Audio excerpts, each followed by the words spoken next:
রাকিব ভাই প্রশ্ন করছে, ইমাম যদি আহ, ভুলে যায় কোনো বিষয়, তাহলে আহ, মুক্তাদির কি আল্লাহ আকবার বলবে নাকি অন্য কোনো কিছু বলবে? আয়েশা আক্তার আপু প্রশ্ন করছেন, ভুলে এক রাকাত বেশি পড়ে ফেলছি, নামাজ পড়ার সময় ভুল করে এক রাকাত বেশি পড়ে ফেলছি, তখন আসলে কি করণীয়? আহমেদ ভাই প্রশ্ন করছেন, ফরজ নামাজ পড়ার পরে তৃতীয় এবং যে চতুর্থ রাকাতে যদি সূরা ফাতিহার পরে আরো যদি সূরা মিলাতে হয়, তাহলে আসলে আমরা কিভাবে যদি মিলাইয়া ফেলি, তাহলে সেটা তখন কি করণীয়?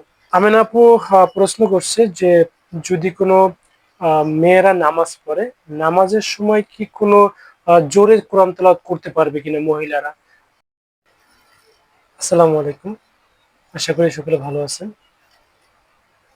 কিছু প্রশ্ন আসছে আমার এসে, যেরকম ফয়সাল আহমেদ ভাই প্রশ্ন করছেন, ফরজ নামাজ পড়ার পরে তৃতীয় এবং যে চতুর্থ রাকাতে যদি সূরা ফাতিহার পরে আরো যদি সূরা মিলাতে হয়, তাহলে আসলে আমরা কিভাবে যদি মিলাইয়া ফেলি, তাহলে সেটা তখন কি করণীয়?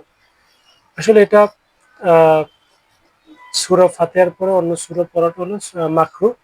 মাকরু জিনিসটা যদি হয়, মাকরু হারামের কাছাকাছি সেটা না, নর্মাল মাকরু, যেখানে আপনি আহ পড়লে সমস্যা অনেক হবে তা না, তবে না পড়াটা উত্তম।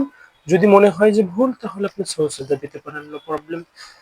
আয়েশা আক্তার আপু প্রশ্ন করছেন, ভুলে এক রাকাত বেশি পড়ে ফেলছি, নামাজ পড়ার সময় ভুল করে এক রাকাত বেশি পড়ে ফেলছি, তখন আসলে কি করণীয়? আমি নামাজের সময় যদি আপনার মনে পড়ে আমি এক রাকাত বেশি পড়তেছি, তখন আপনি সাথে সাথে বসে যাবেন যখন মনে পড়বে। তবে যে বসার পরে আপনাকে অবশ্যই সজদা দিয়ে নামাজ শেষ করতে হবে। আহ রাকিব ভাই প্রশ্ন করছে, ইমাম যদি আহ, ভুলে যায় কোনো বিষয়, তাহলে আহ, মুক্তাদির কি আল্লাহ আকবার বলবে নাকি অন্য কোনো কিছু বলবে? আসলে আমাদের বর্তমানে বাংলাদেশে বেশিরভাগ মানুষ না, 99% মানুষ কিন্তু এটা ভুলের ভিতরে আছে। আমরা সকলে বলি যে আল্লাহ আকবার বলে ঈদেই তাকবীর দিই, কিন্তু আসলে আল্লাহ আকবার না, এখানে সুবহান আল্লাহ বলতে হবে। সুবহান আল্লাহ বললে তাহলে আপনি ইমাম সাহেব এটাকে ভুল শুধরে সজদা দেবেন ইনশাল্লাহ। আমেনা আপু প্রশ্ন করছে যে, যদি কোনো মেয়েরা নামাজ পড়ে, নামাজের সময় কি কোনো জোরে কোরআন তেলাওয়াত করতে পারবে কিনা মহিলারা? আসলে না আপু, আহ, উম, মহিলারা জোরে কোনো সময় কোরআন তেলাওয়াত করতে পারবে না। মহিলারা যে নামাজ পড়বে, নামাজের সময় আমাদেরকে অবশ্যই আহ, নিজের কান পর্যন্ত যাতে যায় এরকমের শব্দ করে নামাজ পড়তে হবে।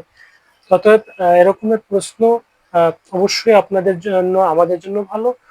তবে প্রশ্ন বেশি করলে বেশি জানতে পারবো আমরা। ধন্যবাদ সবাইকে। ইসলামিক টিএসআর এর সাথে থাকুন, ভালো থাকুন, আসসালামু আলাইকুম।